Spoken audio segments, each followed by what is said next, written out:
October 2003, 2 in the morning, a dorm room in Harvard Yard.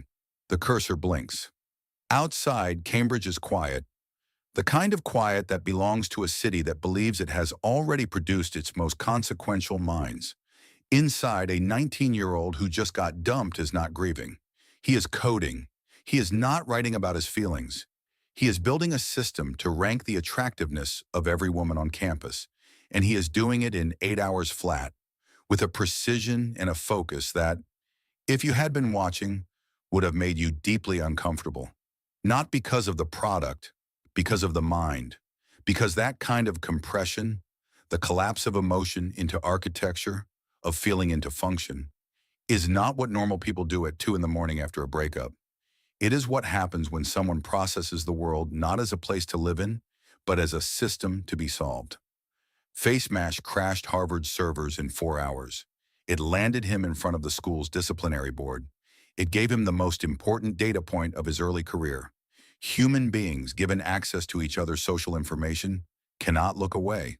Not because they're shallow, because they are human. And he had just reverse engineered that fact with a laptop and a grudge and an 8-hour sprint that most engineers couldn't reproduce in a week. That night is not the beginning of Facebook. It is the beginning of something more specific, the psychological operating system of the most consequential platform builder in human history. A man who saw human connection not as a mystery to be honored, but as a system to be mapped, and understood, before he was old enough to vote, that whoever controls the map controls everything that happens on it. What follows is not a biography, it is a diagnosis of a psychology so specific, so internally consistent, and so ruthlessly applied across 2 decades that the company it produced now touches more than 3 billion lives every single day. The question this video answers is not how Mark Zuckerberg built Facebook. The question is, what kind of mind builds something that 3 billion people cannot bring themselves to leave? And what does it cost to build it? Speed as dominance? Threat pattern recognition? Acquisition as psychological defense? Network lock-in as identity infrastructure? These are not metaphors. They are the mechanisms. And to understand them is to understand not just one man's career, but the most powerful model for platform domination that the technology industry has ever produced. Stay with me, because the story you think you know is the surface. What's underneath is something considerably more interesting. Mark Zuckerberg grew up in Dobbs Ferry, New York, a suburb that produced exactly the kind of structured, achievement-oriented childhood that prepares a certain kind of mind for elite competition. His father was a dentist who taught him programming on weekends. By 12, he had built a messaging system for the family dental practice. By 14, he had attracted attention from both AOL and Microsoft, who reportedly wanted to acquire the software or hire him. His parents said no. He went to Phillips Exeter Academy, one of the most academically demanding prep schools in the country, where he studied classics alongside computer science, and where the combination lodged something permanent: the analytical mind of an engineer and the structural thinking of someone who has read Virgil in Latin and understands that civilizations are built through systems, not through inspiration. When he arrived at Harvard in 2002, he was the most technically advanced person in most rooms he entered, and arguably the least equipped to communicate that fact without alienating everyone around him. That gap in between what he could see and what other people could follow is not incidental to this story. It is the story. The Winklevoss situation is almost always told as a legal drama. That is the wrong frame. Cameron and Tyler Winklevoss, along with their partner Divya Narendra, hired Zuckerberg to build a social networking platform called Harvard Connection. He agreed, then delayed, then launched the Facebook.com on February 4, 2004, before the Winklevoss project was complete. The lawsuit that followed lasted years and settled for $65 million. But the psychological content of that sequence is more important than its legal resolution. At 19, Zuckerberg had already internalized what most entrepreneurs don't learn until they failed twice. In technology, the idea is the least valuable component in the equation. Execution is everything. Timeline is everything. The Winklevosses had a concept and a timeline measured in weeks. Zuckerberg had a product and a timeline measured in hours. He did not steal their vision. He outpaced it so completely that by the time they understood what had happened, he had already built the audience that made his version the only relevant one. The first expression of the psychological pattern that will define the next 20 years. Move before the situation resolves, and by the time it resolves, the ground has shifted permanently beneath everyone else's feet. 19-year-old minds are not supposed to make decisions like the one Zuckerberg made in 2004 regarding Eduardo Saverin. Saverin was his co-founder, his closest collaborator, the person who had seeded the company with money when it was running on ambition and ramen. He was also, by Zuckerberg's calculus, no longer the most useful person in the room. As Facebook grew and Saverin's operational contributions fell behind the company's velocity, Zuckerberg restructured the equity in a way that reduced Saverin's ownership from roughly 30% to less than 10%. The mechanism was technical. Share issuances that diluted Saverin while Zuckerberg's stake held. The outcome was, by any reasonable interpretation, designed. This is not a story about betrayal. It is a story about the most psychologically revealing early decision in the Meta archive. At 20 years old, Zuckerberg had already separated loyalty and usefulness into two distinct variables and established which one governed his decisions. Personal relationships were inputs to the mission. The mission was not an input to personal relationships. The social network turned this into tragedy. The more accurate diagnosis is clinical. This is the operating system of someone who has already decided that the company is the most important thing in the room and that every other variable, including friendship, will be evaluated against that fixed point. If you found this portrait of Zuckerberg's psychology as compelling as I do, this is the analysis you won't find in the standard business press, and we're just getting started. The sections ahead are where the story accelerates into something genuinely unprecedented in Silicon Valley. The acquisition decisions that turned a social network into a civilizational infrastructure. If you're not subscribed to Billionaire Logic, now is the moment. Because the Instagram story alone, the weekend that changed the trajectory of every major acquisition for the next decade, is something you need to hear in full. Subscribe and stay close. Because what comes next is where this psychology becomes something that even Zuckerberg's fiercest critics have to admit is operationally extraordinary. The newsfeed launched in September 2006. The user reaction was immediate and furious. Within 24 hours, more than 700,000 users had joined protest groups demanding its removal. The complaints were specific. The feed felt invasive, surveillance-like, a violation of the informal privacy that users had assumed existed between their profiles and their connections. Zuckerberg acknowledged the discomfort. He did not reverse the decision. His response was precise. "We really messed this one up," he wrote publicly, in a letter that managed to simultaneously acknowledge the emotional response and refuse to treat it as a mandate. He was right to hold. Within 2 weeks, engagement metrics had doubled. Within a month, the protest groups had quieted, and users were spending more time on the platform than they ever had before.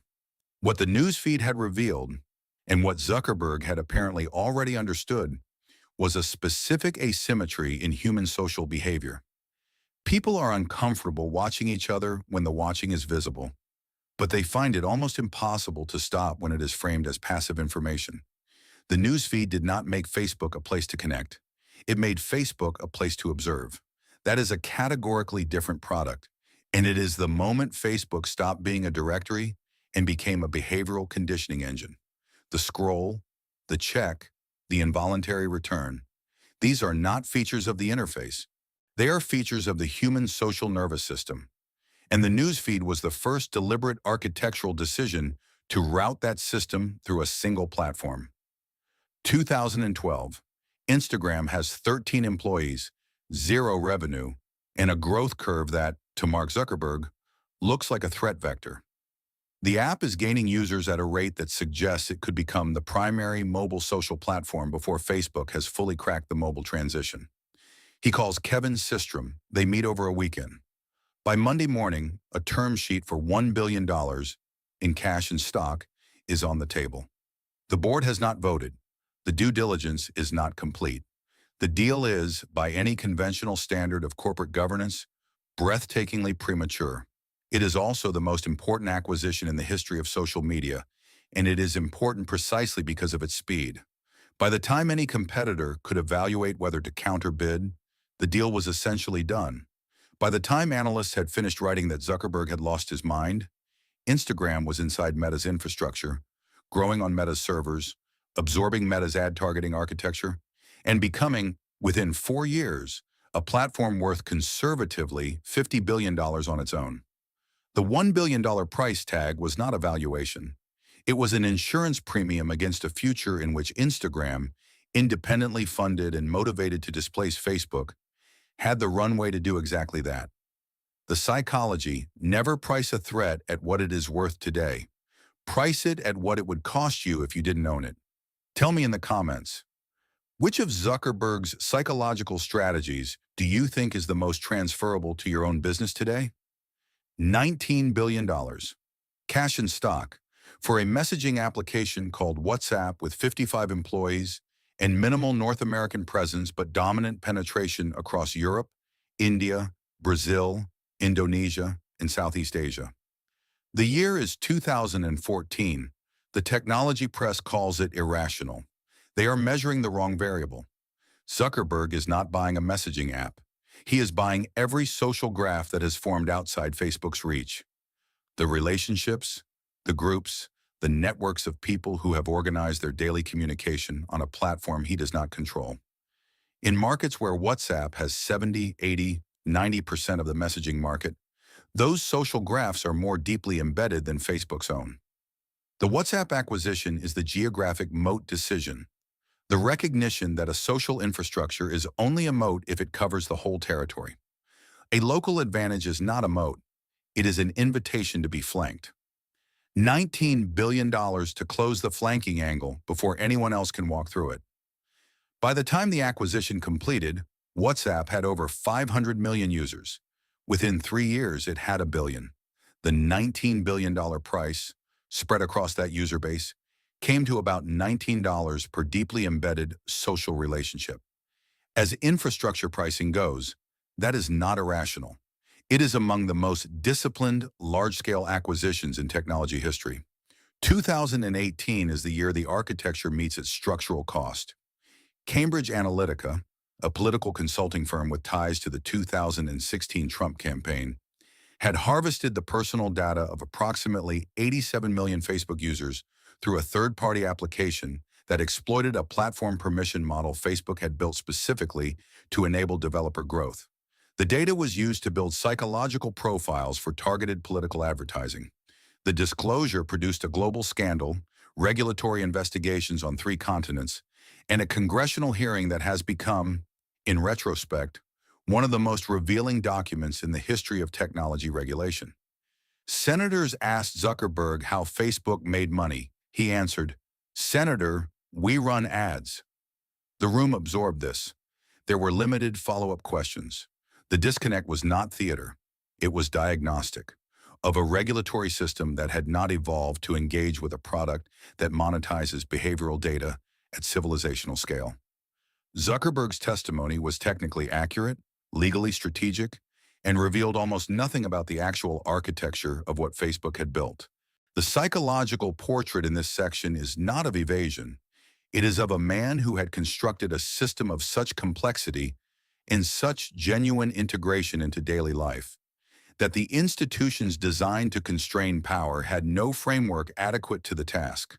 That is not exoneration. The internal research existed. The algorithmic amplification of outrage as an engagement mechanism had been documented inside the company. The choices that produced Cambridge Analytica were not accidents of scale. They were the downstream consequences of an engagement architecture that had been deliberately optimized without commensurate ethical constraints. The moral question does not resolve cleanly. That is intentional. The script does not resolve it for you. Neither do the courtrooms, academic journals, and congressional committee rooms where it is still being argued. The internal research on Instagram's effect on teenage girls is among the most consequential documents in the Meta archive. Researchers inside the company found, and reported internally, that Instagram made body image issues worse for 1 in 3 teenage girls that the platform's social comparison mechanisms were measurably damaging to adolescent mental health, and that the company was aware of these findings and did not make them central to product decisions. The Wall Street Journal published these findings in 2021. The response from Meta was a combination of technical objection to the research methodology and acknowledgement that teen well-being was a priority. What the documents show is not a company that set out to harm teenagers. They show a company that built an engagement architecture optimized for a human social nervous system, then discovered that a nervous system is not always well served by maximum engagement, and prioritized the architecture over the discovery. That is not a legal conclusion. It is a psychological one.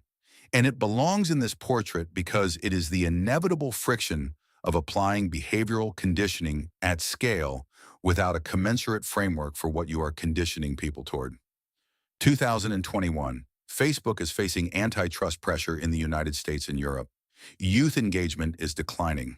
Apple's iOS privacy changes have shattered the ad targeting model that generates the majority of Meta's revenue. TikTok, which Zuckerberg tried and failed to acquire in 2016, has become the dominant attention platform for users under 25. And Zuckerberg announces that Facebook, the company, is now Meta, and that its strategic focus is the metaverse, an immersive computing environment that does not yet exist as a consumer product. The response from the press and the market is nearly universally skeptical. Meta loses hundreds of billions in market capitalization. The metaverse division loses $40 billion over 3 years. The punchline writes itself, except that framing the metaverse as a failure misses the psychological mechanism entirely.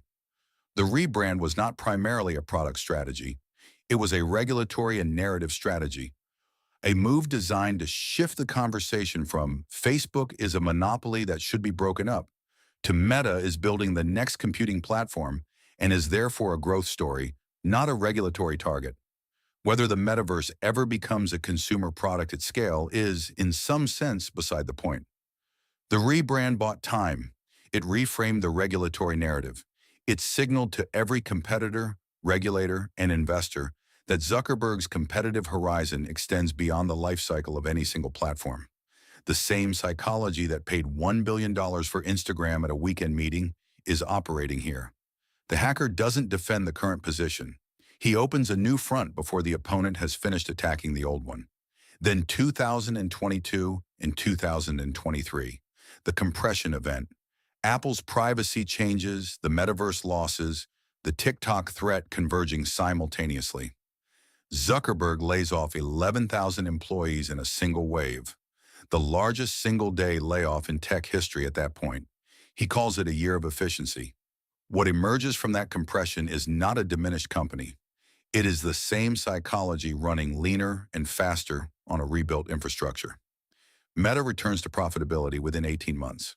The AI integration, Llama, the open-source large language model, the Meta AI assistant embedded across WhatsApp, Instagram, and Facebook simultaneously, repositions the company as an AI infrastructure player before most of its competitors have finished arguing about whether open-source AI is a strategic risk. Threads launches in July 2023, reaches 100 million users in 5 days, the fastest application launch in history. A product built and shipped in months, not years. The compression didn't break the velocity, it refined it. Now, the 5 things this psychology actually teaches. The first, speed is not recklessness. It is the deliberate compression of the gap between recognizing a threat and responding to it. Most organizations do not fail because they make the wrong decision. They fail because the gap between identifying the threat and responding to it is long enough for the threat to become irreplaceable. Zuckerberg built a culture in which that gap is treated as the primary enemy, not the competitor, not the regulation, not the market. The gap. Close the gap and you win most of the fights before they start. The second, buy the threat before the market prices it. $1 billion for Instagram was mocked. $19 billion for WhatsApp was called delusional. Both were bought at a fraction of what they would have cost as independent competitors with 2 additional years of growth and capital. The lesson is not acquire everything. The lesson is that if something could become the platform that replaces you, The correct price is not its current valuation. It is the sum of what you would lose if you didn't own it. Priced that way, both deals were conservative. The third, network effects are not a technical advantage. They are a psychological lock-in mechanism that operates at the identity layer. The reason 3 billion people have not left Meta's platforms is not that the interface is superior. It is that the social graph, 10 years of photos, events, conversations, relationships, lives there, and leaving means abandoning not a product, but a version of your own history. The most powerful moat is not a better product. It is a product that makes the cost of departure feel like the cost of erasing yourself. The fourth, identity infrastructure cannot be disrupted from the outside. No company has ever taken Meta's audience by building a better social network. TikTok took attention by building something categorically different, an algorithmic feed that doesn't require a social graph at all. The lesson, once you occupy the identity layer, the place where people store who they are, who they know, and what they've experienced, the competitive surface shifts entirely. You are no longer competing on product. You are competing on inertia, and inertia, at civilizational scale, is effectively permanent. The fifth, the survivalist pivot is not failure repackaged. It is the most aggressive move available to someone who understands that platforms have life cycles, but infrastructure does not. The Meta rebrand, the AI pivot, the Threads launch, the investment in augmented reality hardware. None of these are departures from the original psychology. They are the same psychological operating system. Speed, threat recognition, acquisition, lock-in, applied to a new competitive surface. The man who crashed Harvard's servers in 2003 with an 8-hour coding sprint is now building the computing layer beneath the next generation of social networks. The hacker never left. He just found a bigger system to hack. Here is where we land. That dorm room in October 2003. The cursor blinking, the code running, the servers about to buckle under traffic that nobody predicted because nobody had built a behavioral conditioning engine quite like this before and released it into a population of people who were hardwired, neurologically, socially, evolutionarily, to find it irresistible. The thing Zuckerberg understood that night and has been building on every day since is not a feature of technology. It is a feature of human beings. We are social animals who spend enormous energy managing our place in social hierarchies, monitoring our relationships, presenting versions of ourselves to audiences we care about. Facebook, and then Instagram, and then WhatsApp, and then Meta's entire infrastructure didn't create that behavior. It gave it a platform, an architecture, and an optimization loop, and then it scaled that loop to 3 billion people and monetized the attention it produced. The moral weight of that is real. The regulatory challenges are real. The damage to teen mental health documented in internal research is real. The antitrust case is real. And the competitive genius required to build and sustain a platform of that scale through every crisis that would have destroyed a less psychologically coherent organization is also real. These things coexist. They have to. Because this story has no clean heroes or villains, only a psychology and the infrastructure that psychology built and the world that now runs on top of it. 3 billion people, one cursor, still blinking. The question I'll leave you with is the one that belongs at the end of this story. If Mark Zuckerberg understood human social behavior well enough to engineer a system that 3 billion people cannot leave, what does that tell us about ourselves? If this analysis changed how you see the psychology behind platform power, subscribe to Billionaire Logic. This is exactly what we do here. Every video, no filler, and share this one. Because the person in your network who thinks they understand the Zuckerberg story, they don't have this framework yet. Give it to them.